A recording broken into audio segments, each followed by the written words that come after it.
Gaur abenduak 17, dantza pelikularen aurrestreinaldia izango da Golen Baiona zinemetan. Argia ikusi zuen zinemaldian eta hainbat sari irabazi zituen eta esan bezala gaur aurrestreinaldia 21ean estreinaldi orokorra. Telmo Esnal dugu gurekin zuzendaria urari buruz hitz egiteko. Arratsaldeon, Telmo. Arratsaldeon. Zer modu zaude? Bueno, gustora, gogoarekin pelikula estrenatzen da jendeak ikusten aldun eta disfrutatzen duen pelikulakin. Azken finean, pelikula bat egiten dezunen, hortako egiten dezu ez, jendeak ikusi deia eta pixkat luze egin zait, egia ezan zinemaldian sensazio oso onak eduki ditun, estreinaldian, eta luze joan da ez, estreno komertzialaraino, ia 3 hilabete pasadia, eta horrexegatik desiatzen jendeak ikusi dezala eta ea ze feedback ematen digun, ez?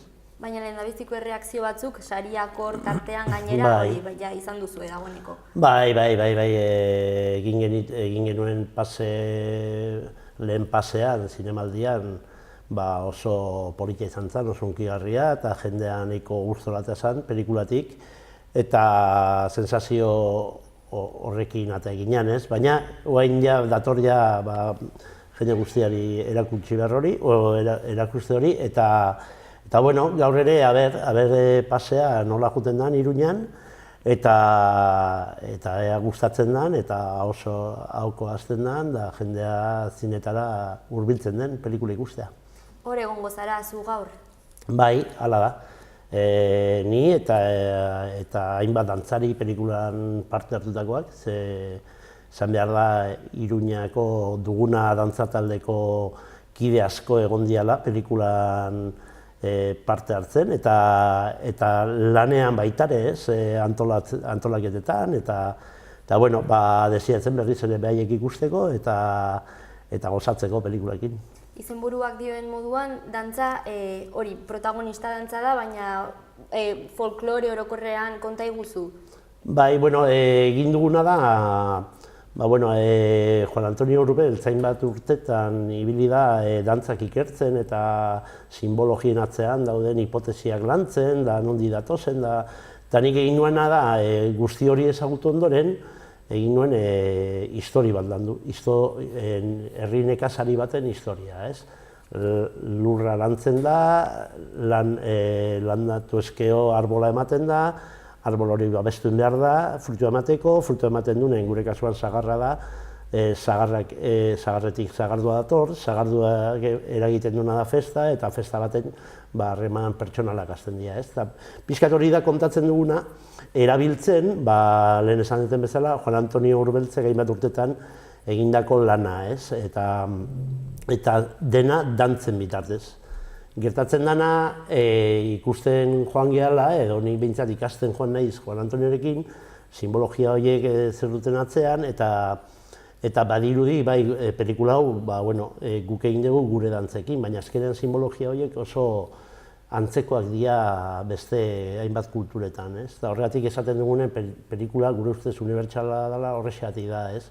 Ezpata dantzak gu baditugu gureak, baina badira baitare Europan zehar hainbat lekutan ezpata dantzak badira eta simbologia antzekoa izango da. Zinta dantzak badira, branleak, soka dantzak. Azkenean guk kontatzen dugu gure dantzekin historio hori, edozein herritako historia izan ditekena, baina gure dantzekin kontatuta, ez? Bai, giza evoluzioa eta natura eta... Bai, oso lotuta dago, ez? Azkenean dantza guzti horiek, simbologiek oso lotuta daude herri nekazari batekin, ez? Aspaldiko oso zarrak dira gure dantzak, ez dakigu noizkoa dien, batzuk bai, baina asko eta asko ez dakigu noizkoa dien, baina bai direla oso zarrak eta lotuta daudela dirudienez nekazari mundu horrekin, ez? Eta guzti hori esan duzu irudikatzen dela dantza eta musikaren bitartez. Hori da. Hitz egin gabe. Hitz egin gabe, bai, apustu hori izan, ez? Ni hasi nintzanen, ni dantzaria naiz, da aspaldi danik neukan buruan zerbait egiteko dantza tradizionalen munduan pelikulan bat edo historien bat kontatzeko, Eta beti sorprenditzen induen nola beste kultura batzutan, adibidez Andaluzak, flamenkoarekin nola gai dien edozein histori kontatzeko, badaude pelikula hor Bodas de Sangre eta Amor Brujo eta holakoak, eta egite dituzte dantzaren bitartez bakarrik, eta guk gure dantzekin nola ez ginen gai kontatzeko histori luze bat, beti moldea beti izan da dantza hau, gero hau, baina loturari gabe. Eta orduan hortan saiatu naiz, kontatzen histori bat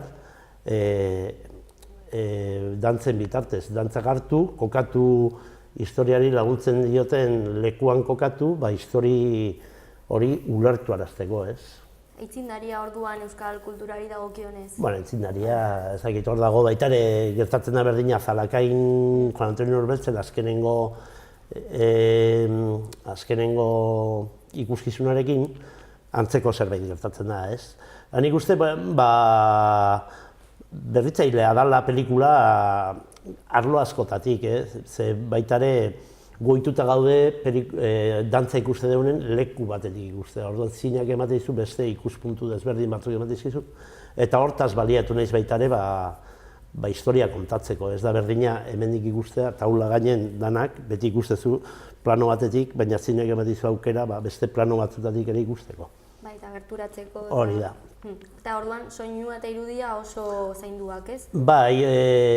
Hori zan apustua, hitzik gabe da eta dantza da protagonista, baina hori nolabait envoltorio potente bat jarri behar zitzaion, Eta hor dago, Koldobika Jauregiren lana, ikusgarria benetakoan bere diseinu berriak eta jantziak, atrezoak eta guztiak erabat desberdina dira, baina arte ikusi ditugunak, baina zeatik kontatzen egianari lotuta daudelako, Histori bat sortu dugu, eta histori hori lotuta Koldobikak eman dio beste gorpuzkera bat, jantzi aldetik, eta atrezo aldetik, eta gero espazioak ere izan behar zuten baitare kontatzen zutenak zerbait.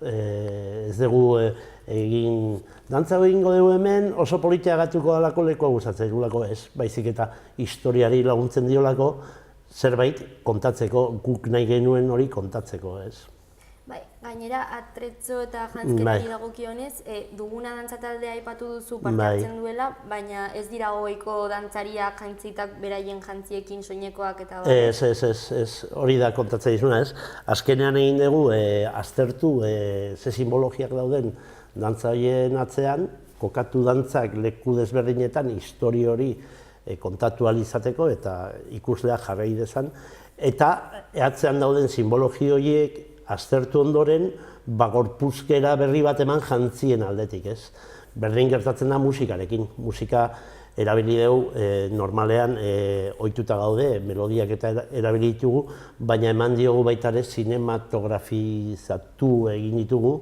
baita ere laguntzeko narrazio hori, histori hori kontatzeko, Orduan, badaude soinu atmosferiko batzuk hortik, evoluzio bat dago baita ere musika beran, musika esaretik soka edo orkesta handi batera, badago evoluzio bat, bai jaskera aldetik, bai dekorazio aldetik, bai musika aldetik, eta bai argazki aldetik ere. Trailerretan hainbat irudi ikusi dira, eta hor dantzariak animalietan edo eulietan bihurtzen direla ikusi daiteke.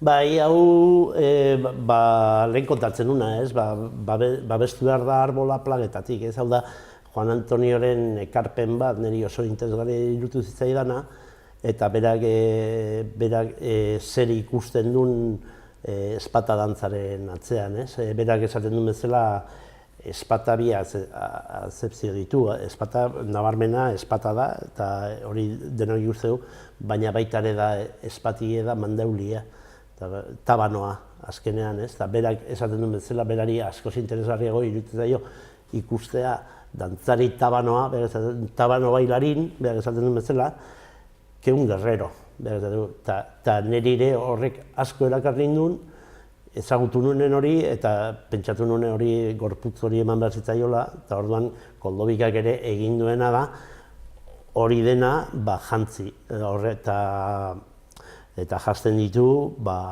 hori,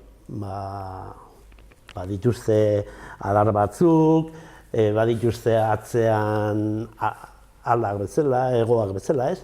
Eta bai, hori da, Juan Antonioren mundu berri guzti hori hartu, eta guk eman diogu buelta bat. Eta nolakoa izan da guztien arteko elkarlana, ekipo handia zinetelako ez taldea? Bai, ekipo handia ginen, eta elkarlana oso ona izan da, ederra, konplikatua askotan, baina nik uste giro oso onean egin ditugula gauzak, eta emaitza hor dago, adibidez Leitzan egin genuen zati handi baten ikuste dituzu dantzariak posik doazela, ez dela postura bat, posik nago, baizik eta posik ikuste dituzu dantzatzen, ez? Eta baita ere izan da oso konplikatua, ze Euskal Herrian ez dago dantza tradizionaleko dantzari profesionalik, bakoitza bere lana du eta dantza egite dute, ensaiotan, lan egin ondoren, ensaiatzen dute, eta gero horrek nolabait baldintzatzen du, grabazio kondizioak. Alde batetik genuen urtaroaren baldintzak, nahi genitula gauz batzuk neguan egin, besteak udaberrian, besteak udazkenean, eta baldintzatzen gintun baita ere elkartzea dantzariak, orduan egin izan dugu lana asteburutan, oporretan, beraien jaiegunetan, eta horrek asko konplikatzen du lana denontzat, baina oso giro honean da egin dugu, eta nik uste esperientzia oso politia izan da, niretzat behintzat oso betegarria izan da, eta asetuta utzi nahu pelikula honek, alde askotatik, lortu dutako alde batetik buruan neukana nolabait eramatea pantailara, are gehiago, neukana baino igual gehiago eta guzti lortu dut, hori Koldobika eta Juan Antonioren laguntza horrekin, eta beste aldetik asetu nahu, bueltatu nahu berriz ere dantza mundura, ni dantzarian izan, utzita neukan, eta bueltatu naiz, eta berreskuratu eta harremana erdi galdua neukana hainbat eta hainbat dantzari egin, ez? Eta nola egiten du aurrera historioa, esan duzulako historio bat sortu egin duzula, baina dena dantzen bitartez, hori erronka izan alda zuretzat? Bai, erronka izan zen, nik argi neukan hasieratik, behin Juan Antonioekin da hitz egiten hasi ginen, eman genion forma historioari, eta argi geneukan, zaila izan zen baitare konplikatua ulertaraztea, zer egin nahi genuen, hori izan zen igual gauzarik zailena, ez? Eta bestadetik, ni hasi nintzen proiektu guzti honekin dantza batzuk ezagutzen ditun. Enitun dantza guztiak ezagutzen, da pixkanaka joan naiz dantzak ezagutzen, eta ikusten, dantza hau jarri beharko genuke hemen, aldatu honengatik, pixka bate histori hori laguntzeko edo kontatzeko, askotan ikusten nun, dantza ezagutzen nun dantza bat, esaten nun hau da, perfecto, hau kontatzeko, ez? Adibidez hori gertzaidan, bai almute dantzak ginen nula ezagutzen, almute dantza da ganbaran egiten dana, kajatxoekin da hori, eta ikusi nuen esan nun hau kontatzeko, guk nahi duena kontatzeko, ezinbeste, da perfecto, galaiena batekin, habanera ere ez nintzen ezagutzen, junitzen kokatzen bakoitza bere lekuan, eta guzti hori estrukturatzeko azkenean, ez? Jendeak ikusi, eta jendeak ikusiko duna da, jendea dantzan, baina loturen bitartez, transizioen bitartez, eta pixkanaka konturatzen jungo da zerbait kontatzen degula, eta histori bat dagoela atzean. Eta hortan jardun geha, gauza batzuk oso zutiak dira, azten da Samortu baten pelikula, baina leku hori berriz azaltzen danen, aldatzen dijoa, ja badaude kolore gorriskak eta beste matiz batzuk azaltzen dira, eta hirugarren aldiz azaltzen da ja berdea da dena, orduan badago baita evoluzio bat pelikularen barruan, ez? Lokalizazio horiek aurkitzeko, orokorrean zenbat denborako prozesua izan da guztia? Prozesua oso luze izan da, lokalizatzen Kodobika eta biok pasadeu, hartze genuen astian behin egun oso bat iparraldera juteko. Nafarroan buelta asko eman ditugu, egia zen. Gipuzkoan, Araban, Bizkaian eta hartze ginen, da paliza handiak hartze genituen, da junginan herriz herri, dena, klaustroak bilatzen, ez da bestea dena, buruan geneukan hori ze leku zetorkion hobekien, ez bakarrik, lekuak ez zuten izan behar politiagatik ez daude aukeratuta. Politia dira eta baitare, baina kumplitu behar zuten beste funtzio bat, eta da historiari laguntzea eta kontatzea. Adibidez, lagundu behar zieten dantzari, askotan egin dugu leku ezerosotan, erabat ezerosoak dantzatzeko, baina beharrezkoa zen hor egitea, eta horrek ere komplikazioak ekarri ditu, baina izan da, adibidez, klaustro bat bilatzen pasa genuen denbora pila bat, baina klaustroa behar genuen klaustro bat, ideia izan zen klaustro bat, baina nik enun nahi ez dara zerbait erlijioarekin lotu zitekeen, edo orduan behar genuen klaustro horrek eukitzea lurra arrizkoa. Ze dantza horrek presentzia handia dauka zapaten soinua, eta parte bat da, koreografiaren parte eta musikaren parte da. Orduan, pixkanaka, bazoaz, baztertzen hau, goratzen ez Teruelaino junginan, klaustro bat ikustea, gero araino junginan, da txikia irututzen egun, argazkitan ondu zen, txikia zen, ez zun balio. Eta, bueno, pixkanaka lan asko dago. Herria aukeratzeko garaian ere harriaren kolorea garrantzitu zen. Eta, bueno, hor, lan asko. Gauza asko daude ez, argia ere nola jokatuko duen. Eta dena kanpoko lekuetan edo baita platoak erabili egin dira? Platoa erabili ditugu bi espazio plato bezala, ez? Bat izan zen Hendaiako frontoian, non egin genuen espata dantzak egin genituen, Urgaineko espata dantzak. Hori dana ez zegoen nola egin, efektu digitalekin ez basan, ez? Eta bestea da, arratia dantzatzen, bikoteak dantzatzen duen momentu hori, baitare hor egin nahi nuena, ez zen posible egitea fizikoki, ez? Orduan plato baten egin behar izan genuen, kromarekin, eta eraiki dekoratuaren parte bat, eta teknika desberdinekin egin ditugu. Baina gehiengoa, diak kanpogaldea dira, eta kanpo galdea igartu behiti dala, almute dantza egiten den lekuan, eta ganbara hau esan duguna, hori dira bi interiorrak bakarrik, barrokaldekoak, besteak izan dira kanpoan, eta horrek ere zailtasun gehiago ematen ditu rodajea, ez? Beti euskia beira, euria beira. Eta behin errodajea amaituta, gero nolakoa izan da postprodukzioa? Bueno, postprodukzioa oso komplikatua izan da, batez ere komentatzen ditugun pieza hauetan, ez? Non efekto digitalak sartu ditugun, ez? Oso komplikatua, baina, bueno, sortea eduki dugu, egin dituztena, diela, suerte handia daukau, ze lagunak ditugu, El Ranchitokoak, Madridekoak, eta bedia Juego de Tronos egiten dutenak. Eta eskarmento handikoa dira, baina alare oso komplikatua zen eskatzen geniena, eta denbora luze eraman du postprodukzio.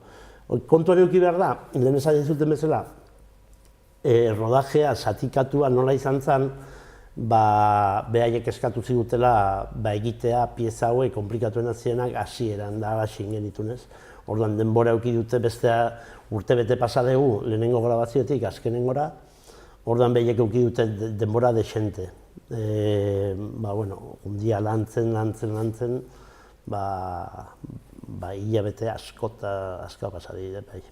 Eta historia sortzen ari zinenetenean, baita pentsatzen dut, dantzariek eta musikariak entseguak egin behar izan zenituztela, ez? Bai, ni hasi nintzanen, hemen gertatu zen, oso idea abstraktua zala, jo ginuna argia dantzataldera, Juan Antonioekin eta hain abstraktua zenez ideia, zer egin nahi genuen, duela 4 urte erabaki genuen pieza bat egitea pixkat erakusteko bai telebistei eta zer nahi genuen egin, ez?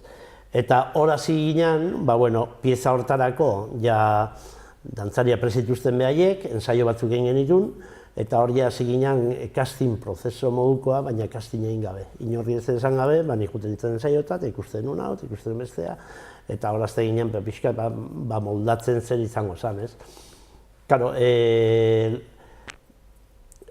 dantzak ere moldatu ditugu asko, eta ensaioak lehen esan bezala asteburutan egiten genuen, baina beti zenbait piezatarako beti gehatzen ginen petit komite bat aztertzeko eta nola egin, eta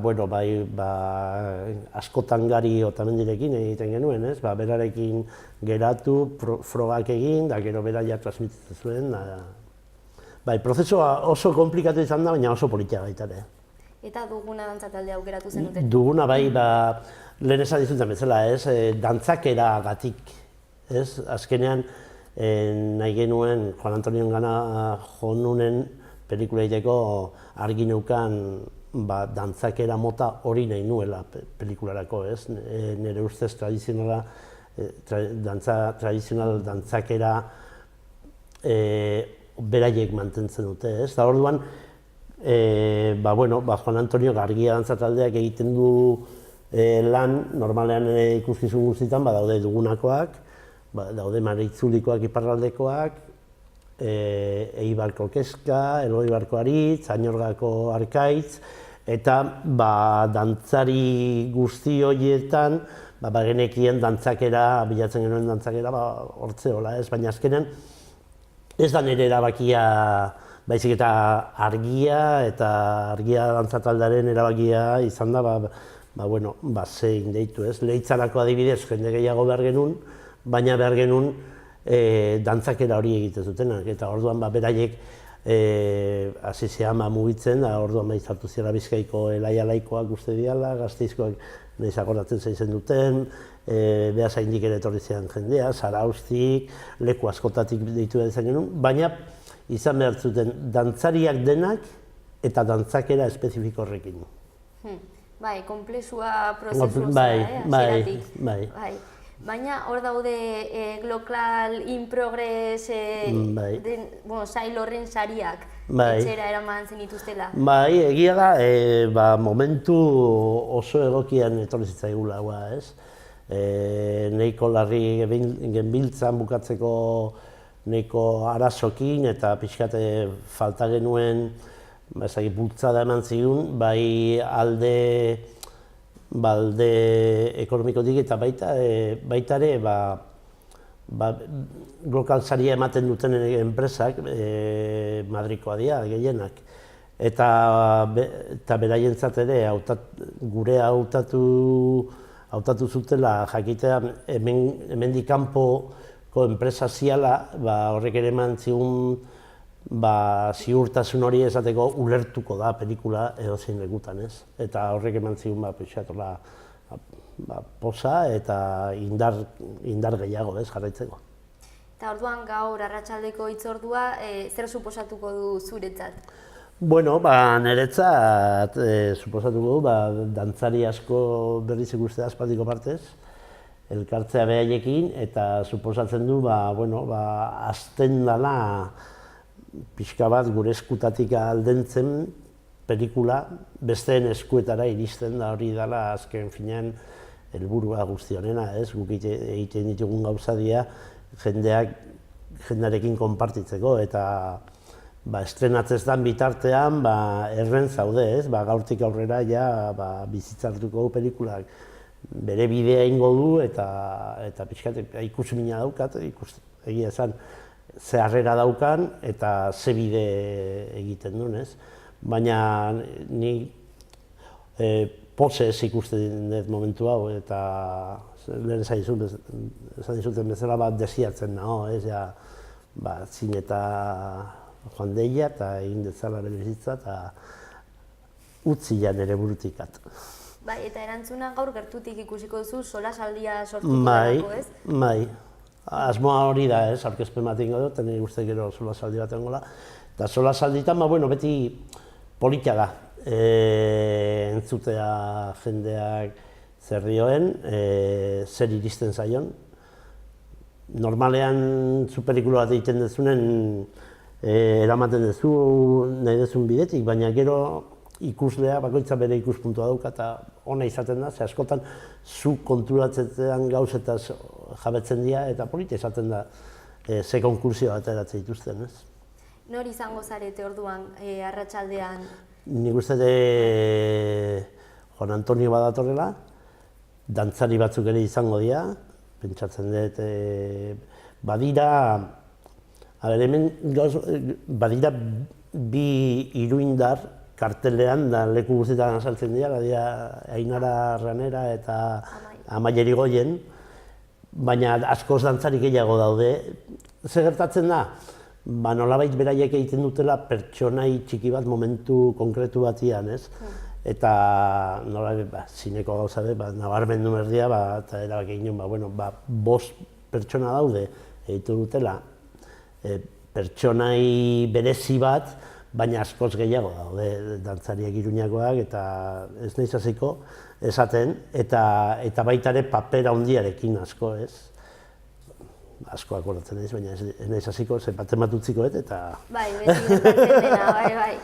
Bueno, barduan, gogoratu dezagun hitzordua, arratsaldeko 7:00 7:00 uste dela, bai. Golen Baionan. Golen Baionan, antxongo gea, gerturatu nahi dunak. Eta bestela nik uste, pelikula ikusteko ja ostiraletik aurrera bertan jarriko dutela eta beste hainbat zinaretotan. Eta animatu jendea, ikusi izala, esperientzi polit bat izangoa, seguru, eta disfrutatu ezatela.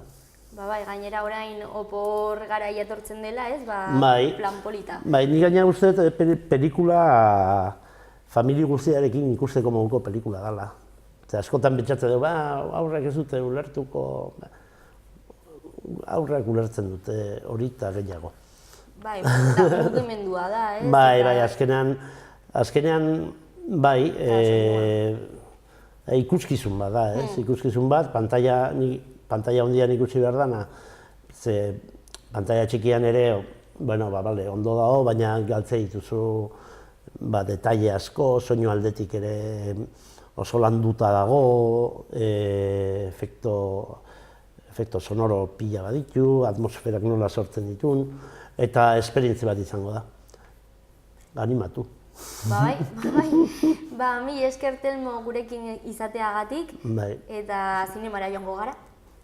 Egia den, han ikusiko gara. Gero arte. Mi esker.